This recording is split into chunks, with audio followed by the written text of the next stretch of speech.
The course we're going to be doing, the course I'm going to be your guide through, is the conservative intellectual tradition in America.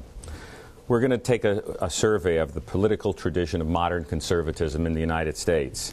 And we're going to look for its broader roots in the Western political tradition. And we're going to give specific attention later on to the 20th and 21st centuries.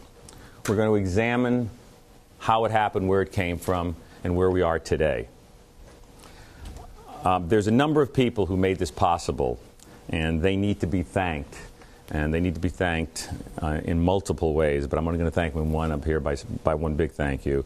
And obviously, General John Rosa, without his support, this would never have come about. Provost Sam Hines continue to push to have this done. Commandant Leo Mercado, Dean Bowmoor, Francis Frame from the Republican Club, a professor here, and just a host of other people, including my department chairman, Gardel Furtado.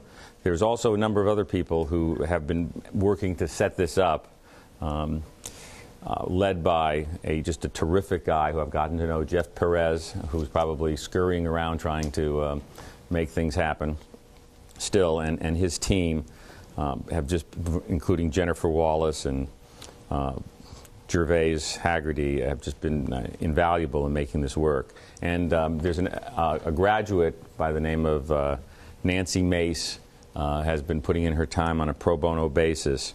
I think she was the first female cadet to graduate from the Citadel, who has a PR firm who's been trying to get this put together. And I thank all of them from the bottom of my heart for making this unique experiment possible. It is truly unusual to be able to do something like this, and I am just so proud again to be your host through the next 13 sessions of this. This is the conservative intellectual tradition in America. It's a course that I'm going to be traveling with you through. I'm Mallory Factor. I'm the John C. West Professor of International Politics and American Government here at the Citadel. This course is made possible by the Citadel as well as ISI, and the people at ISI have just been invaluable in helping put this course together.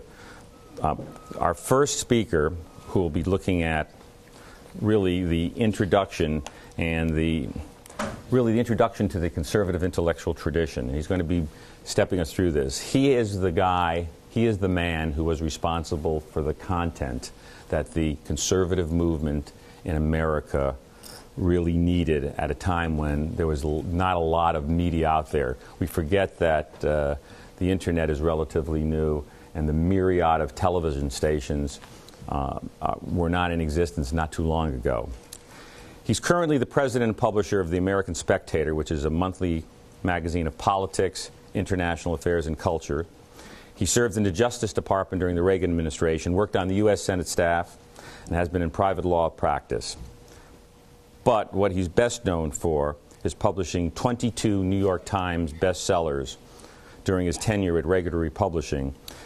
People such as Ann Coulter, former Speaker of the House Newt Gingrich, columnist Michelle Malkin, pundit David Horowitz, they all owe a great debt of gratitude to this man who really got them going and got the movement going.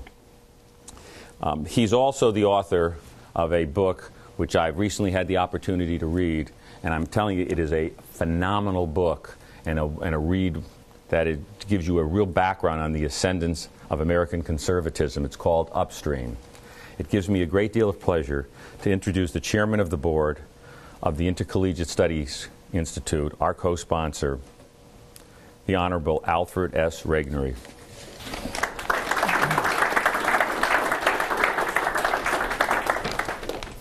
Thank you very much, Mallory, and thank all of you for being here today. I can't tell you what a privilege it is for me to lead off this phenomenal series of talks that you're going to have over the next 12 or 13 weeks. I must say I'm enormously impressed by the outline that you've put together, the list of speakers that you'll have, and gosh, by the time you're done, you will have probably the best foundation of what's going on in right-of-center America of anybody that is around. I wish many times that I had had the privilege of sitting through such a course myself. As I've told many people, I was really brought up in the conservative movement. My father started a publishing company in 1947 that initially published people like Bill Buckley, Russell Kirk, Whittaker Chambers, many, many others, and those people often came through our house when I was growing up, and my father was also the chairman of ISI, by the way, so I heard all of this as I was growing up. I was active in college. My life has really been, my professional life, part of the conservative movement. But when I sat down to write this book, I realized there was an awful lot that I didn't know. And I think even people that are very much involved in the conservative political movement today many times don't really have any idea what lies behind it all, where it came from. So let me give you something of a sketch, as much as I can in an hour, about some of the philosophical foundations of the conservative movement and some of the other things. Conservatism has, over the past 50 years or so, become the dominant political philosophy in the United States. Any newspaper or magazine article and television news or background report, anything else having to do with politics, more often than not, will mention the word conservative. Almost every Republican candidate running for office, whether it's for the county clerk or president of the United States, will try to establish his position on the political spectrum based on how conservative he is. To a lesser extent, although much less than they did 20 years ago, Democrats, particularly in the South and West, sometimes even distinguish between members of the party as being more or less conservative. Similarly, in economic policy, tax policy, foreign affairs, social issues, and the culture more generally, much is measured by just how conservative the policy happens to be. You will often hear people speaking of the conservative movement, which can be defined as the great body of organizations, committees, political activists, politicians, think tanks, periodicals, talk show hosts, bloggers, and the rest who are actively involved in conservative politics. I suppose you could say that I'm part of that movement and have been for most of my adult life.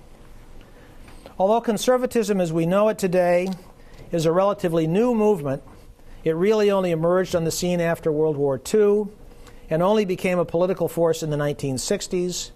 It is based on ideas that are old as Western civilization. The basic tenets of conservatism, the philosophical or intellectual foundations on which this movement has been built, stretch back to antiquity, were further developed during the Middle Ages in the 18th and 19th centuries in England, and ultimately formulated into a coherent political philosophy at the time of the founding of the United States. In fact, in a real sense, conservatism is Western civilization. What I want to do today is first talk about what the ideas that underlie contemporary conservative thinking are in very broad terms. Then I'll talk about how those ideas were woven together to form the basis for American conservatism, largely by the founders, with the Declaration of Independence and the Constitution. And finally, I'll describe how those documents serve as the foundation for modern American conservatism, what it is, how it came to be, and how modern conservatism relates to the foundations that I will talk about first. I like to boil the very basic foundations of American conservatism down into four fundamental concepts.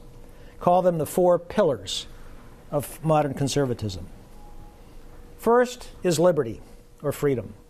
Conservatives believe that the individual possesses the right to life, liberty, property, and freedom from the restrictions of arbitrary force. They exercise these rights through the use of their natural free will. That means the ability to follow your own dreams, to do what you want to do so long as you don't harm other people, and to reap the rewards. Above all, it means freedom from oppression by government and the protection by government against oppression. It means political liberty, or the freedom to speak your mind and advocate any political position that suits your fancy. It means religious liberty, to worship as you please. But it also means the liberty not to have to do any of those things either. It also means economic liberty and the freedom to allocate resources by the free play of supply and demand and the free market system that follows from it. In addition, it means the freedom to own property and to use that property accordingly. Conservative philosophy is based on the notion that the pursuit of virtue is the purpose of our existence, and that liberty is an essential component of the pursuit of virtue. Adherence to virtue is a necessary component of the pursuit of freedom.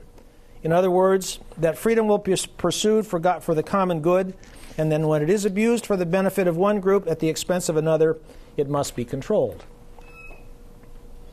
Over the course of history, people came to realize that the greatest threats to liberty are the demands of government, whether that government be a monarchy, a democracy, or a dictatorship, or whatever else.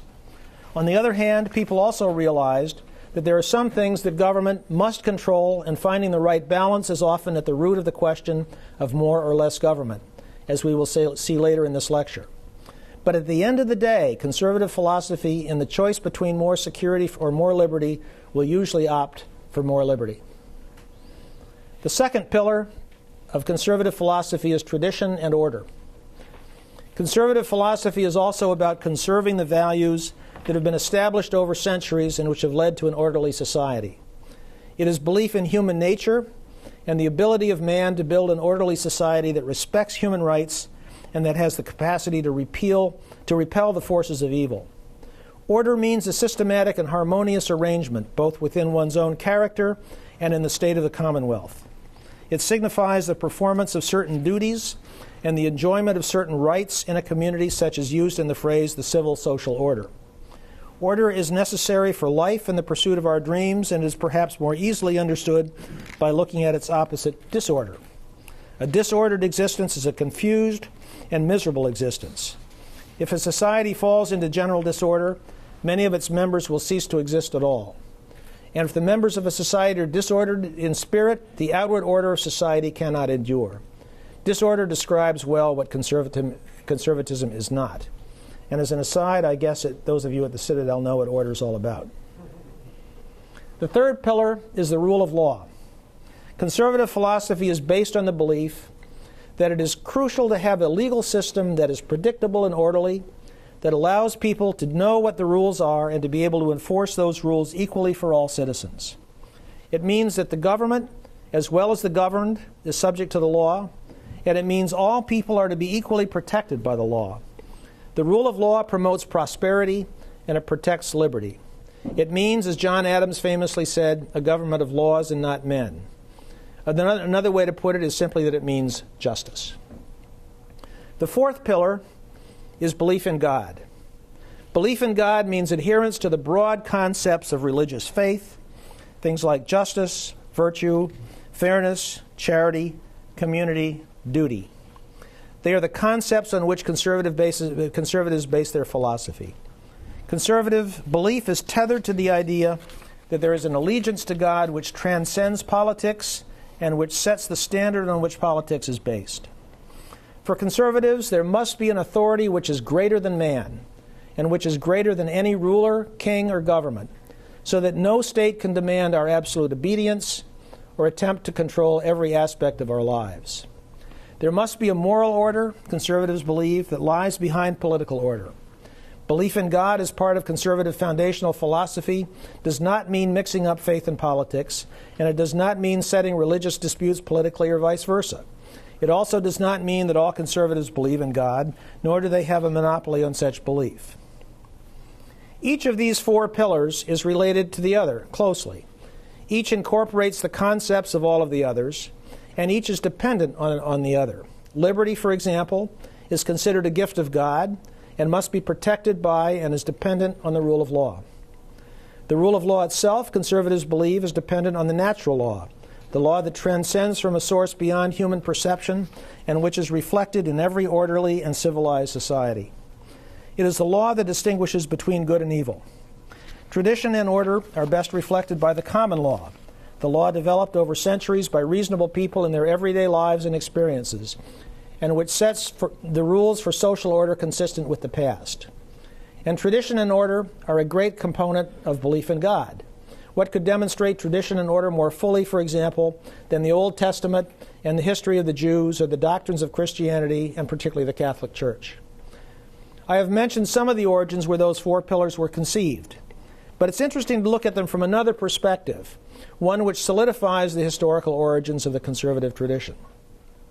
Russell Kirk, who's probably the most preeminent conservative scholar and philosopher of the 20th century, spoke of the four great cities where the foundations were laid.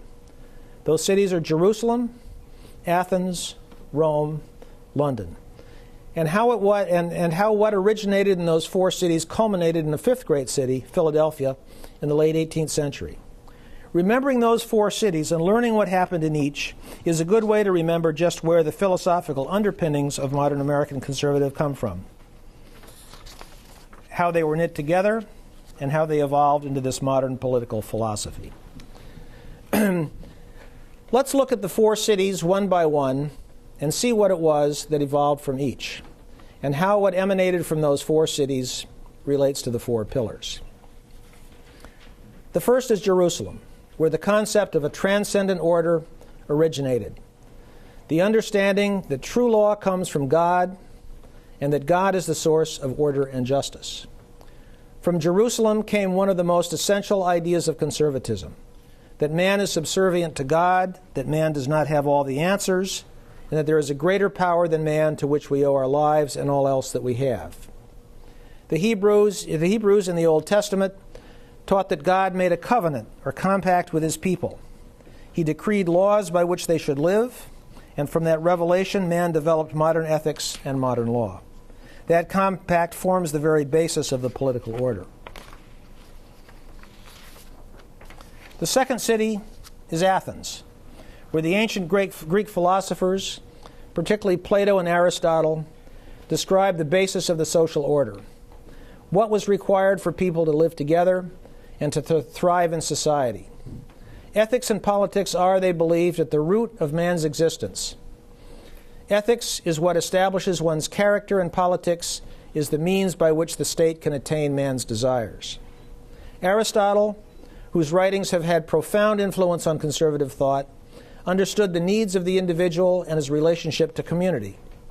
Man is a social animal, he taught, and only recognizes his talents and how to use them for the common good if he is part of the broader community of man.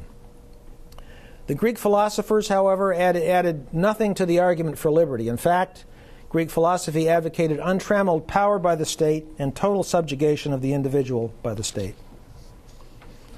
The third city in this progression is Rome, where we learn of the highest form of government, the Republic, and the use of the separation of powers and checks and balances for the control of political power and the efficient development of government.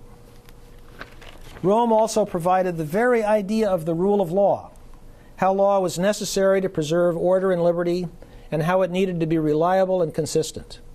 Until the Roman Republic collapsed in 43 BC, the Roman philosophers, people such as Cato, Marcus Aurelius, and Cicero, taught us about virtue as a necessary component to the rule of law, forces necessary to restrain the passions of men and to preserve liberty. Another of the great lessons from Rome was the concept of order. Roman civilization defined order in a world where anarchy and disorder reigned. The Roman Empire, which followed the Republic, taught little, of course, about individual liberty, but a great deal about the use of power.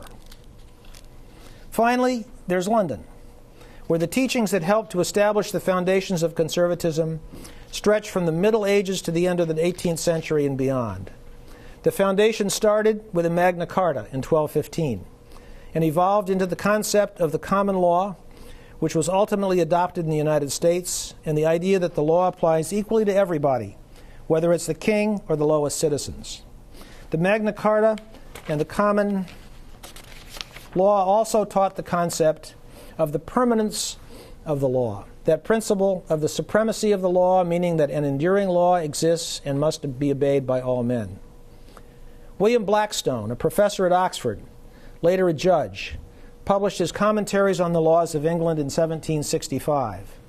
He argued in a massive 4-volume work that natural law was the basis of all law, was rooted in Christian ethics, and declared that man had innate rights to personal security, to personal liberty, and to private property. But he also argued that those rights were not absolute. When one lived in a society or community, he had to give up certain of those rights as the price for the mutual commerce that he enjoyed. Call it a social contract. It is a fundamental doctrine of American politics and central to conservative philosophy. The influence that British political commentators and intellectuals had on conservative philosophy could fill many books, and have done so. Among those whose thought is central to conservative philosophy include John Locke, John Stuart Mill, David Hume, Jeremy Bentham, and most importantly, Edmund Burke. Burke was an Irishman, a member of the House of Commons, and is probably the closest thing to being the intellectual father of American conservatism that there is. Among his most important contributions to conservative thinking are his writings concerning the wisdom of tradition and order. Specifically, he believed that the wisdom of any one individual was minuscule as compared to the collective wisdom accumulated by our ancestors over the centuries, and that understanding such collective wisdom was crucial to maintaining an orderly and productive society. To Burke, habit, instinct, custom, faith, reverence, prejudice, the accumulated practical knowledge acquired through experience was more important than abstract reasoning.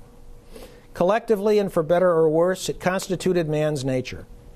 Tradition, in other words, was crucial to the good of a society, but so was obedience to laws. If laws are reasonable, Burke believed, the benefit of security compensates for the diminishing of perfect freedom to do whatever one wishes. But arbitrary laws and arbitrary government was what was to be feared the most. Excuse me just a second.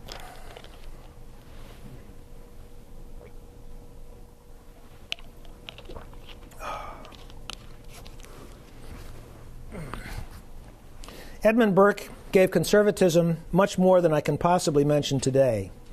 But among the most important lessons was that of the classical virtue of prudence, the art of calculating the eventual results of policies and actions, of avoiding extremes, of shunning haste. The teachings that came from Jerusalem, Athens, Rome, and London then all came together in a fifth city, Philadelphia, where from 1776 until 1987, the Declaration of Independence and the American Constitution were drafted, debated, and adopted, and the United States was founded. The founders, who can be described as the fathers of the American conservative cause, were highly educated and well-read men. They had studied the Bible, they had read the classics, and the British political philosophers, and knew the history of Western civilization and how it melded together the orders of the soul. That is, what they had learned from the Bible and the mind, the teachings of Greece and Rome, and the polity of what had filtered down through Western civilization, largely in Britain, to form what would endure as the greatest experiment in history in a state formed on the concept of liberty, morality, and justice. It also served as the foundation of American conservatism. So let me tell you something about these two amazing documents, the Declaration of Independence, and the Constitution of the United States. The Declaration of Independence dissolved the relationship, first of all, between the American people and Britain, and formed a new independent nation, the United States of America. It set out the moral vision of the new nation and suggested the form of government that would later be established. It also established a theory of what a legitimate government should be, and then spoke in both general terms and specific complaints of how British rule had violated those principles. Many of the settlers, of course, had come to America from Europe because they were being oppressed and they wanted to be free. They wanted to worship as they saw fit, to speak their minds, and to earn a living freely.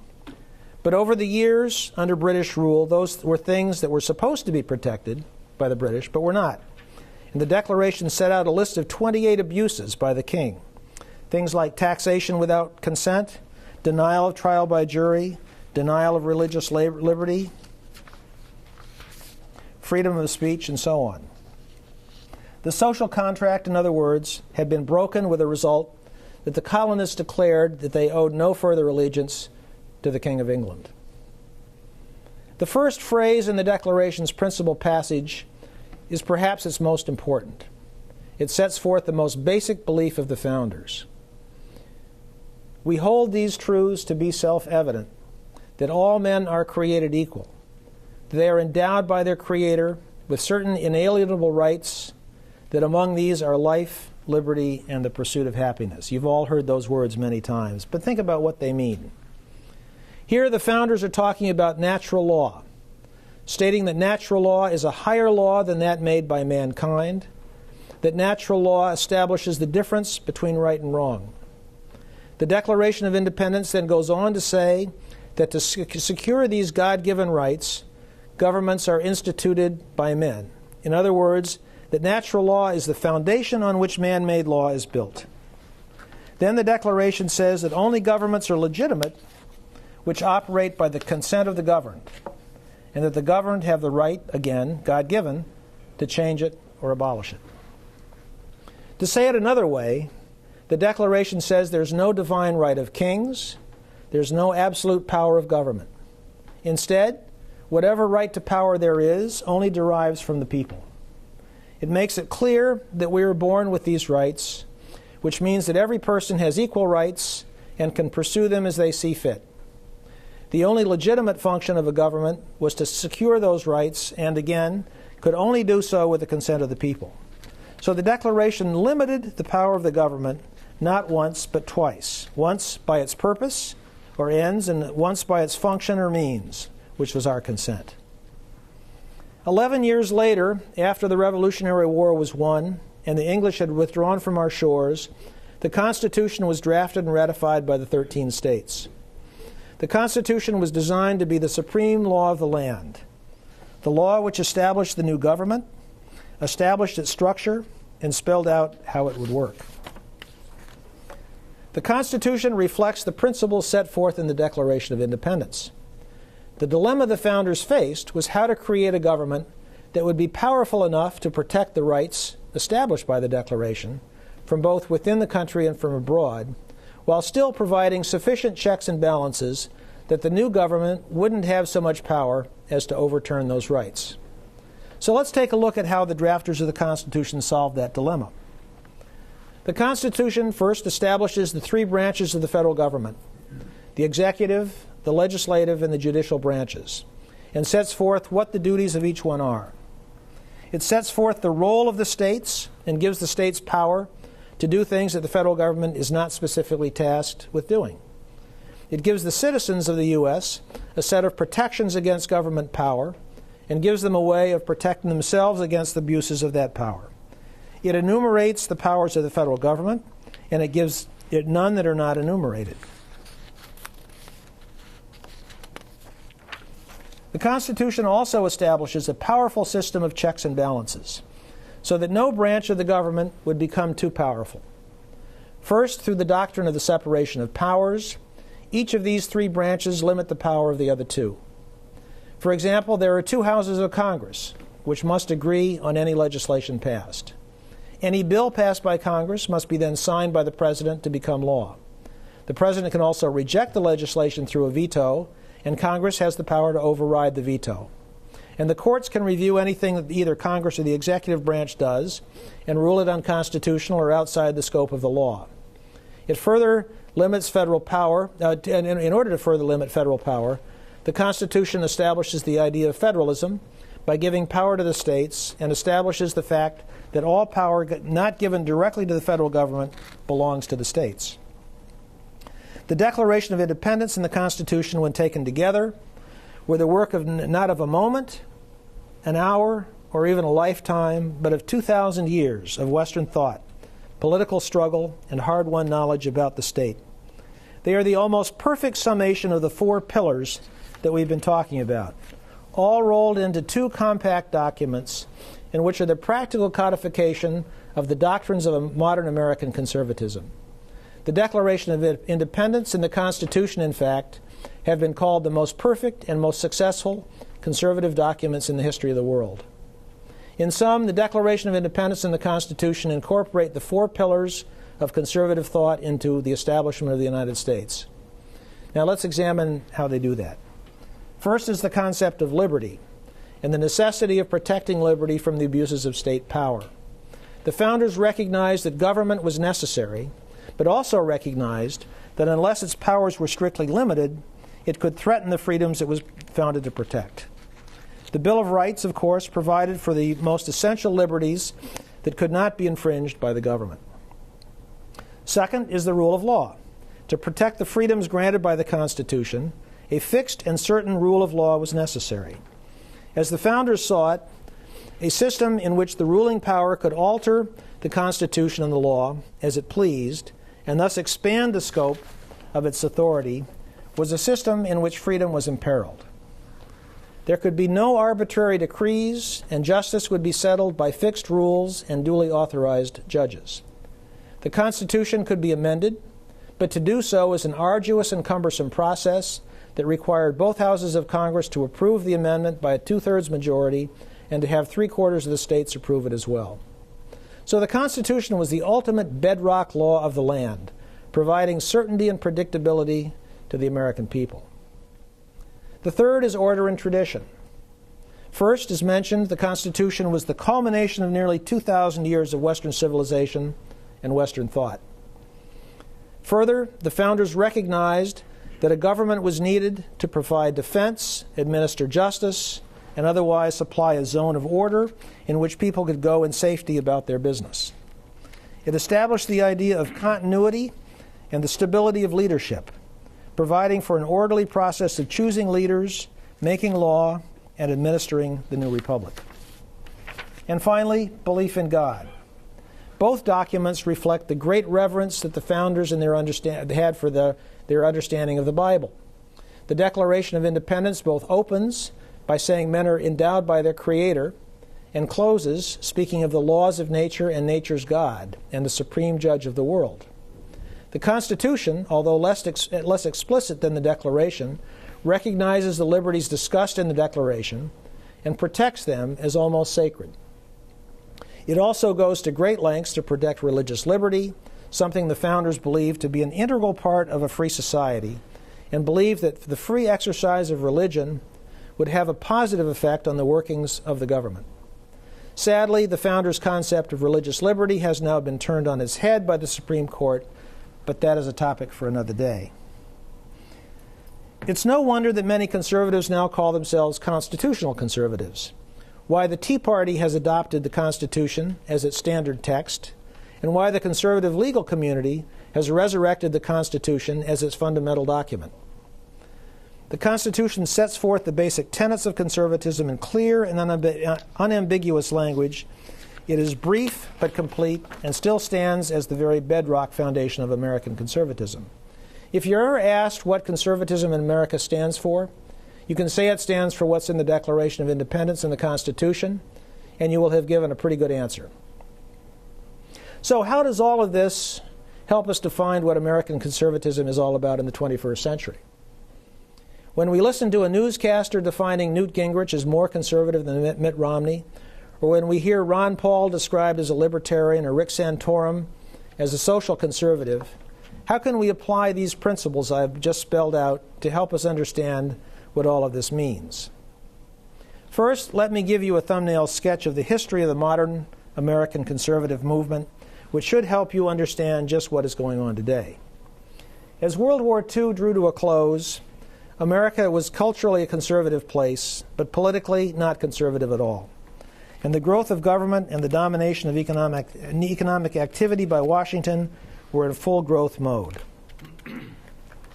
All three branches of government were controlled by left-leaning Democrats. Communist Russia had been our ally during the war, and Uncle Joe Stalin was still considered a benevolent figure. Great Britain was largely a socialist state. Opinion makers were all pretty much in agreement concerning politics and economics. In short, the liberals were in control, the word conservative was never used, and there was no conservative movement. But within several years after 1945, conservative intellectuals began to speak out about what they viewed as a dangerous drift of the United States toward socialism. There was a group, first of all, of libertarian economists led by Friedrich Hayek and Ludwig von Mises, both Austrians, who wrote about economics and the virtues of free market capitalism and free markets. Socialism, Hayek wrote, was the road to serfdom, and a free market economics was the only way for Europe to rebuild and for the U.S. to combat the growing communist and socialist threat coming from Russia and Europe. These libertarians advocated limited government instead of socialism, self-reliance instead of the welfare state, private property and entrepreneurship instead of government involvement in the means of production and central planning. Chaos, they wrote, was the alternative. Chaos and world poverty. The second group believed that the primary threat to the West and to Western civilization was the spread of communism, as witnessed the Soviet Union and China, which exerted their influence around the world and attempted to subvert American culture and the American way of life internally. Communism represented everything abhorrent to Western values. It was tyrannical, repressive, socialistic, atheistic. It used terror, deceit, and subversion for its ends, and was determined to force its ideology on the rest of the world. Communism's goals included the destruction of tradition and order in the rest of the world, and it defied the rule of law. The anti-communists also believed that liberalism was a progenitor of communism, and because they shared the same substantive goals, was more often than not complicit in its spread.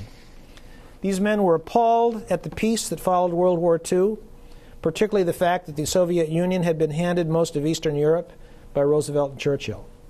They were concerned about the problems they anticipated from the growing strength of Soviet Russia, the fall of China to communism, and the lack of will on the part of the American and European liberals to stand up to the communists.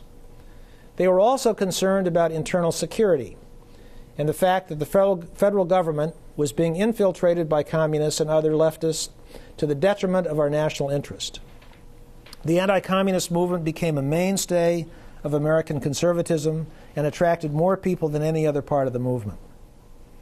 The third group was concerned about the need to maintain American values and the value of tradition and faith for purposes of preserving Western civilization and culture. They saw a threat from permissiveness and vulgarity, believed in ethics and honor, in the power of the church, the need for traditional education and higher learning. In a word, they were concerned about the decline of the West and thought the way to reverse it was through tradition and order. These people included Russell Kirk, William Buckley, Richard Weaver, and many others. These men were not concerned with ideas only as an intellectual exercise or to better understand the world they were living in. They held practical ideas that challenged the status quo. They wanted to use their ideas to change the world. Although these conservatives did not think much of his theory of economics, they agreed with John Maynard Keynes, who said that, and I quote, "Ideas are more powerful than is commonly understood. Indeed, the world is ruled by little else. Sooner or later, it is ideas, not vested interests, which are dangerous for good or evil." End of quote. They lamented what had happened to the United States, and indeed to the rest of the world during the first half of the 20th century. They believed that cultural and political liberalism was at odds with American ideals at home and abroad, and saw the assault on individual liberties, limited government, free markets, and Western culture, which ran counter to everything they believed in. Over the next 15 or so years, into the early 1960s, many of the conservatives who would dominate the stage for the balance of the 20th century developed a coherent and highly respected chorus of books, articles, lectures, and in the process set the stage for the upsurge in conservative politics that would follow. By the early 1960s, conservative organizations were being formed, magazines and book publishing companies were organized, a lecture circuit had been established, and the beginnings of a movement developed. Conservative politicians became more prominent, and in 1964, Barry Goldwater, Republican senator from Arizona, and the country's most popular conservative politician, was nominated to head the Republican ticket for president. Although he lost, and he lost by huge margins, his campaign solidified the movement politically, introduced thousands of bright, often young conservatives to national politics, and transformed the Republican Party from a moderate, middle-of-the-road party dominated by Easterners into a more conservative party largely dominated by people from the South and the West. At this point, as an aside, let me mention another driving force which motivated much of what conservatives were doing, and still does. It's a force which gave conservatives reason to become practically engaged in the real world of politics, education, the culture, the courts, and other institutions, and that force is reaction. Reaction to things going on in the world, largely being practiced one way or another by the left, which conservatives felt they needed to fight against. things that were going wrong, in other words, and needed to be fixed. These included communism, the expansion of socialism and the welfare state, regulation of free market capitalism, growing power of labor unions, activism in the courts, permissiveness, crime, and the breakdown of the family, deterioration of the schools and churches.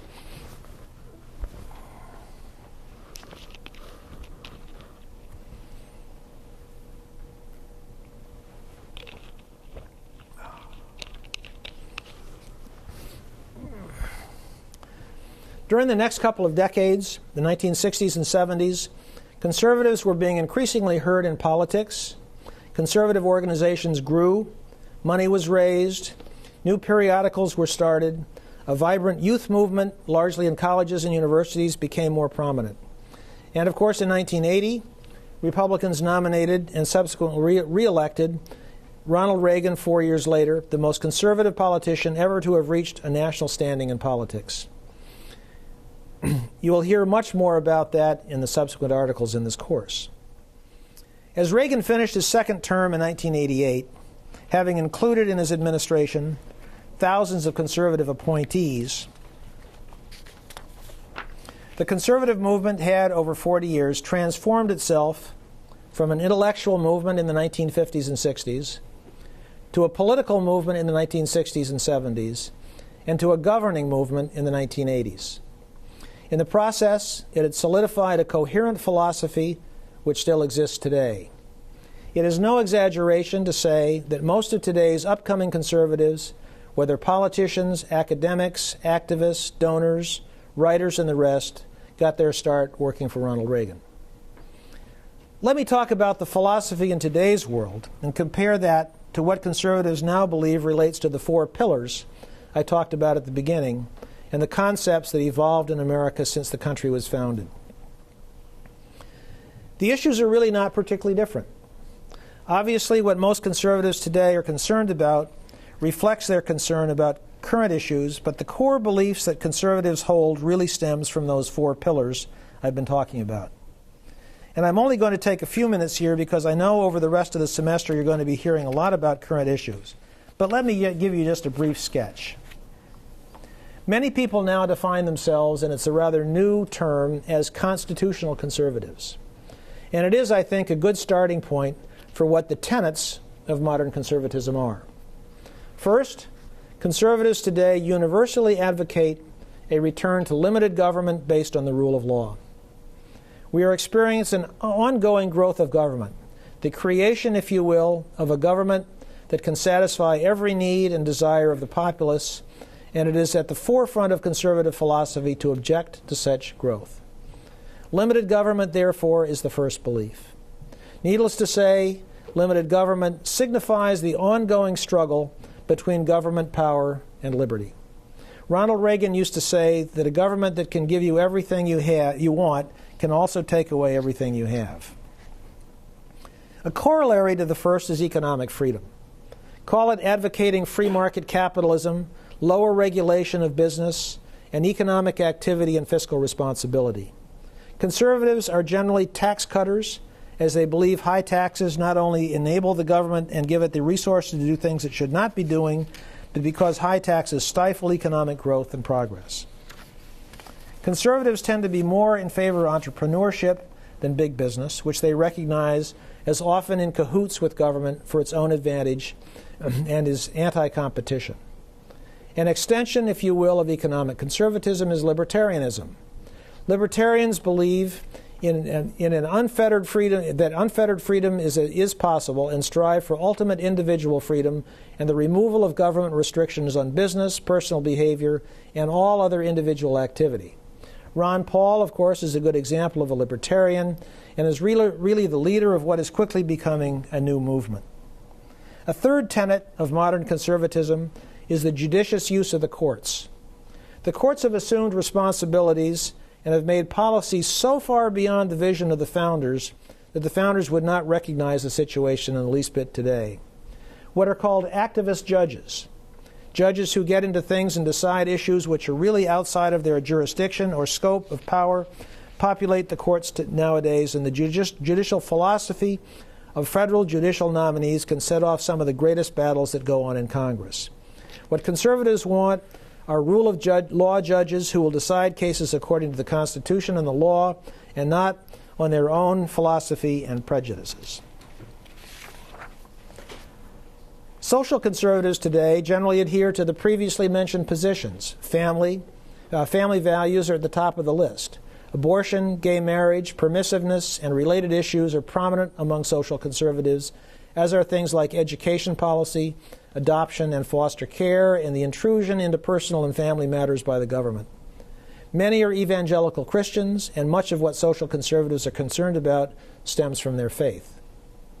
On foreign policy issues, conservatives are often divided.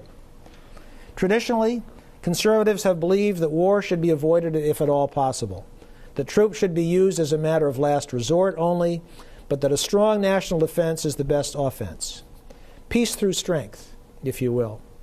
But a new strand of conservatives joined the movement in the 1970s and the 1980s, the so-called Neoconservatives. Many of these were former Democrats, liberals on domestic policy by anti-communists and hawks who merged with the other conservatives toward the end of the Cold War. Neoconservatives still tend to be more willing to use military power for purposes other than simply defending American interests, particularly such activities as nation building. But that's a big topic which would lend itself to an entire lecture or more. There are really no clear lines of demarcation between the different branches of conservatism. And in fact, most conservatives don't fit neatly into one or another camp. And for the most part, there are enough similarities that wherever they come from, conservatives can usually find enough to agree on, at least in the final analysis, to band together for the broader purpose. Let me end by talking about a document that was drafted about a year ago and signed initially by about 100 conservative leaders and subsequently by hundreds of thousands of other conservatives across the country. Called the Mount Vernon Statement, it set forth in broad terms beliefs that most conservatives could agree on. The Mount Vernon Statement starts off by reaffirming the principles set forth in the Declaration of Independence and the Constitution. It stressed the fact that the Constitution unites all conservatives through what it described as natural fusion provided by American principles. The Constitution reminds economic conservatives, the document said, that morality is essential to limited government. It reminds social conservatives that unlimited government is a threat to moral self-government, and it reminds national security conservatives that energetic but responsible government is the key to America's safety and leadership role in the world. The policy agenda set forth by the Mount Vernon Statement was rather simple. It said the principles of limited government based on the rule of law should be applied to every proposal. Individual liberty is central to American politics and life. Free enterprise, individual entrepreneurs, and economic reforms should be grounded in market solutions. Support for the American national interest in advocating freedom and opposing tyranny in the world while prudently considering what to do about it, and defense of family, neighborhood, community, and faith. In closing, let me just remind you again of those four pillars that I talked about at the beginning. And I think if you look at the current situation, if you think back to what even the politicians that are here in South Carolina campaigning for Saturday's primary will say, most of what they say will fit into somewhere into those four pillars of conservatism. Liberty, tradition and order, the rule of law, belief in God. And I think as you go through this course, as I say, I think Mallory's done a fantastic job putting an outline together. If you think of those four pillars as the other dozen or so people are talking about whatever it is they talk about, I think you'll see that they really are a good way to think about a simple way to think about the foundations, and that it will generally all fit together. So with that, let me stop and thank you very much.